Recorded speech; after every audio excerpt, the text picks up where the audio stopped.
आज हम यहाँ 2 जुलाई 2020 के मुख्य हिंदी करंट अफेयर्स प्रश्नोत्तर पर चर्चा करेंगे। वीडियो के अंत में हम आपसे एक प्रश्न पूछेंगे जिसका उत्तर आप कमेंट बॉक्स में दे सकते हैं। तो आइए शुरू करते हैं। हमारा आज का पहला प्रश्न है, हाल ही में यूएनएफपीए ने state of world population 2020 report जारी की। इस संदर्भ में निम्नलिखित में से कौन से कथन सही हैं? तो कथन 1, रिपोर्ट के अनुसार हर वर्ष विश्व में 142 मिलियन लड़कियों की मृत्यु हो रही है। कथन 2, वर्तमान में विश्व भर में 140 मिलियन महिलाएं लापता हैं। कथन 3, भारत में लिंग चयन के कारण 46 मिलियन लड़कियों की हर वर्ष मृत्यु हो रही है। इसके ऑप्शंस हैं ए केवल कथन 1, बी कथन 1 और 2, सी कथन 2 और 3, डी उपर्युक्त सभी। तो इसका सही जवाब है डी उपर्युक्त सभी। आइए इसकी व्याख्या देखते हैं।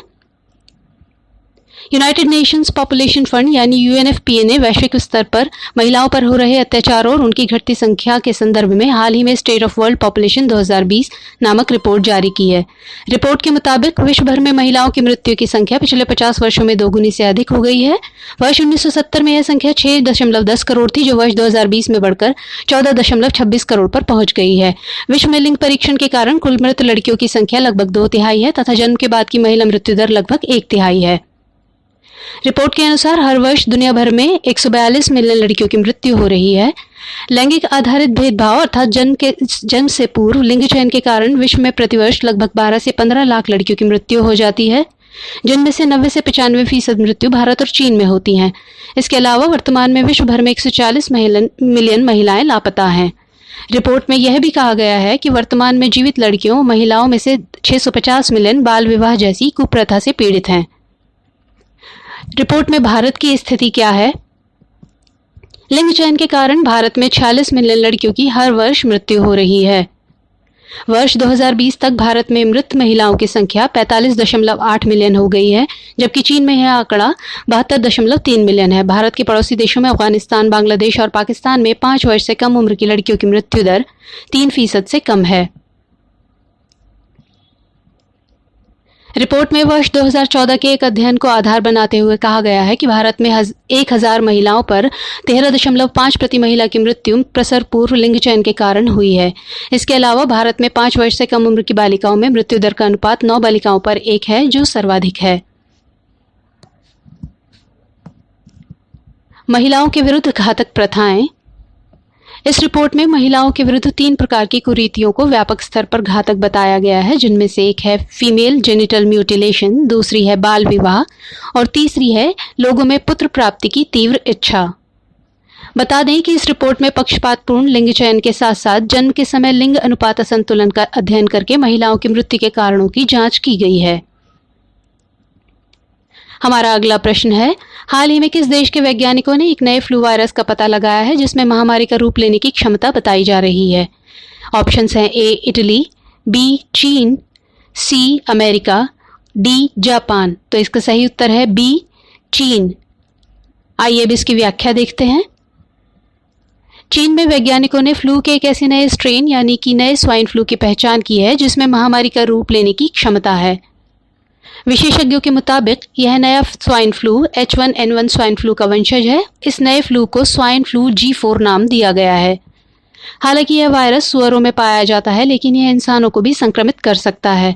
दरअसल वैज्ञानिकों में चिंता इस बात को लेकर है कि यह वायरस अपना स्वरूप बदल सकता है और एक व्यक्ति से दूसरे व्यक्ति में बेहद आसानी से फैलकर एक महामारी का रूप ले सकता है। क्या है स्वाइन फ्लू G4? चीन के वैज्ञानिकों द्वारा स्थानीय सुअरों में पाया गया नया स्वाइन फ्लू G4 अपने पहले रूप से भी ज्यादा घातक है। विशेषज्ञों का कहना है कि ऐसे में जब दुनिया भर में कोरोना महामारी यानी कि कोविड-19 का प्रकोप पहले से ही अपने चरम पर है, तो ऐसे में यदि यह नया वायरस फैलता है तो इसे रोकना बहुत मुश्किल होगा। नेशनल अकेडमी ऑफ साइंसेज में छपे शोध के मुताबिक फ्लू के इस नए स्ट्रेन में इंसानों को संक्रमित करने की जबरदस्त क्षमता है। बता दें कि वर्तमान में दुनिया भर में कोरोना महामारी से संक्रमित होने वाले लोगों की संख्या 1 करोड़ से भी ज्यादा हो चुकी है। हमारा अगला प्रश्न है, हाल ही में केंद्र सरकार द्वारा विद्युत अधिनियम 2003 के विभिन्न प्रावधानों में संशोधन करने हेतु विद्युत संशोधन विधेयक 2020 पेश किया गया। इस विधेयक के संदर्भ में निम्नलिखित में से कौन से कथन सही हैं? कथन 1, यह विधेयक केंद्र सरकार को विद्युत क्षेत्र में टैरिफ और नियमों को निर्धारित करने हेतु और अधिक शक्ति देगा। कथन 2, प्रस्तुत विधेयक विद्युत क्षेत्र में वाणिज्यिक और निवेश गतिविधियों को कमजोर करने वाले महत्वपूर्ण मुद्दों को संबोधित करेगा। कथन 3, विद्युत समवर्ती सूची का विषय है। इसके ऑप्शंस हैं ए केवल कथन 1, बी कथन 1 और 2, सी कथन 2 और 3, डी उपर्युक्त सभी। तो इसका सही उत्तर है डी उपर्युक्त सभी। आइए अब इसकी व्याख्या देखते हैं। क्या है विद्युत संशोधन विधेयक 2020? इस विधेयक को लाने का उद्देश्य विद्युत क्षेत्र में वाणिज्यिक और निवेश गतिविधियों को कमजोर करने वाले महत्वपूर्ण मुद्दों को संबोधित करना है। इसके अलावा इसके निम्नलिखित उद्देश्य भी हैं, जैसे कि विद्युत क्षेत्र की स्थिरता में वृद्धि करना, उपभोक्ता केंद्रित अवधारणा को सुनिश्चित करना और हरित ऊर्जा को प्रोत्साहित करना। विदित हो कि विद्युत समवर्ती सूची का विषय है। विधेयक के मुख्य संशोधन इस प्रकार हैं। अध्यक्ष और राज्य विद्युत नियामक आयोगों के सदस्यों की नियुक्ति के लिए अलग चयन समिति की बजाय एक राष्ट्रीय चयन समिति गठित करने का प्रस्ताव, प्रत्यक्ष लाभ हस्तांतरण का प्रयोग, निर्धारित टैरिफ यानी कॉस्ट रिफ्लेक्टिव टैरिफ को अपनाने के लिए 60 दिनों की अवधि निर्धारित की गई। विद्युत संविदा प्रवर्तन प्राधिकरण की स्थापना, जिसकी अध्यक्षता उच्च न्यायालय के एक सेवानिवृत्त न्यायाधीश द्वारा की जाएगी। प्रस्तावित विधेयक में अन्य देशों के साथ विद्युत व्यापार को सुविधाजनक बनाने तथा विकसित करने हेतु कई प्रावधान किए गए हैं। अपीलीय न्यायाधिकरण को मजबूत करना भी इसका एक उद्देश्य है।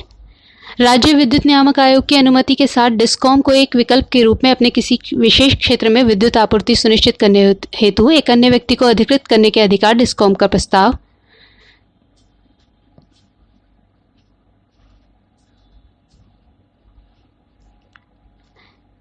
हमारा अगला प्रश्न है, रूस में हाल ही में संपन्न हुए संविधान संशोधन हेतु जनमत संग्रह के संदर्भ में निम्नलिखित में से कौन से कथन सही हैं?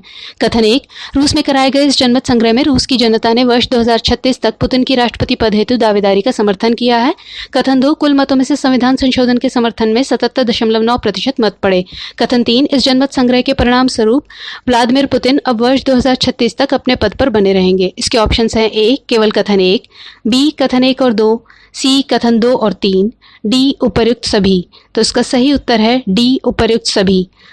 आइए अब इसकी व्याख्या देखते हैं। जनमत संग्रह के बारे में जानते हैं। पिछले 2 दशकों से अधिक समय से रूस की सत्ता पर काबिज रहने वाले वर्तमान राष्ट्रपति व्लादिमीर पुतिन इस जनमत संग्रह से वर्ष 2036 तक अपने पद पर बने रह सकते हैं। दरअसल रूस में संविधान संशोधन के लिए जनमत संग्रह कराया गया था। इस जनमत संग्रह में पुतिन को राष्ट्रपति के 2 और कार्यकाल की इजाजत देने के अलावा कई अन्य संशोधनों जैसे गारंटी पेंशन और समलैंगिक विवाह पर प्रतिबंध जैसे मुद्दों के लिए भी वोटिंग की गई। इस जनमत संग्रह में जनता द्वारा 77.9% मत देकर पुतिन की दावेदारी का समर्थन किया गया। दरअसल राष्ट्रपति पुतिन का वर्तमान कार्यकाल 2024 में खत्म होने वाला है, परंतु अब इस कार्यकाल के समाप्त होने के बाद ये 6 साल के 2 अतिरिक्त कार्यकाल के लिए राष्ट्रपति पद पर नियुक्त किए जा सकेंगे। इस जनमत संग्रह में कुल मतों के 77.9% मत संविधान संशोधन के समर्थन में पड़े। बता दें कि संसद और संवैधानिक न्यायालय से पहले ही इन संवैधानिक बदलावों को अनुमति मिल चुकी है। गौरतलब है कि पहले यह मतदान 22 मई को होना था, लेकिन कोरोना वायरस के कारण इसे स्थगित करना पड़ा। 7 दिनों तक चली इस वोटिंग प्रक्रिया के परिणाम आधिकारिक रूप से 2 जुलाई 2020 को प्रकाशित किए गए। अब हमारा अगला और अंतिम प्रश्न, हाल ही में कौन पाकिस्तान की पहली महिला लेफ्टिनेंट जनरल बनी हैं? तो हमारे ऑप्शंस हैं ए शाहिदा मलिक, बी शाहिदा बादशाह, सी निगार जौहर, डी अस्मा कौसर। तो इसका सही जवाब है सी निगार जौहर। आइए अब इसकी व्याख्या देखते हैं। हाल ही में डॉक्टर निगार जौहर को पाकिस्तान के लेफ्टिनेंट जनरल पद पर नियुक्त किया गया है। इसके साथ ही पाकिस्तान की पहली महिला सर्जन लेफ्टिनेंट जनरल बन गई हैं। जनरल निगार जौहर को फौज की मेडिकल कोर में प्रेरक शक्ति कहा जाता है, अर्थात एक ऐसी अधिकारी जो रुकती नहीं है। डॉक्टर निगार जौहर के बारे में जानते हैं। लेफ्टिनेंट जनरल डॉक्टर निगार जौहर खैबर पख्तूनख्वा के स्वाबी जिले की रहने वाली हैं। डॉक्टर निगार जौहर के पिता और पति का संबंध भी पाकिस्तानी फौज से रहा है। जनरल निगार जौहर आर्मी मेडिकल कॉलेज की वाइस प्रिंसिपल और मिलिट्री अस्पताल रावलपिंडी में कमांडेंट पद पर भी रह चुकी हैं।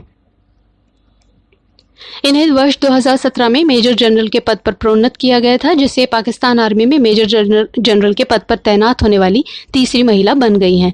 इससे पूर्व पाकिस्तान के इतिहास में मेजर जनरल के पद पर पहुंचने वाली पहली महिला अधिकारी डॉक्टर शाहिदा मलिक थी, जबकि डॉक्टर शाहिदा बादशाह दूसरी महिला अधिकारी थी जो मेजर जनरल के पद तक पहुंची थी। आइए अब हमारा अभ्यास प्रश्न, जिसका उत्तर आपको देना है। भारत के एमएसएमई सेक्टर के लिए हाल ही में निम्नलिखित में से किसने $750 मिलियन के फंड को मंजूरी दी है? ऑप्शंस हैं ए एशियाई विकास बैंक, बी विश्व बैंक, सी जापान पोस्ट बैंक, डी IMF।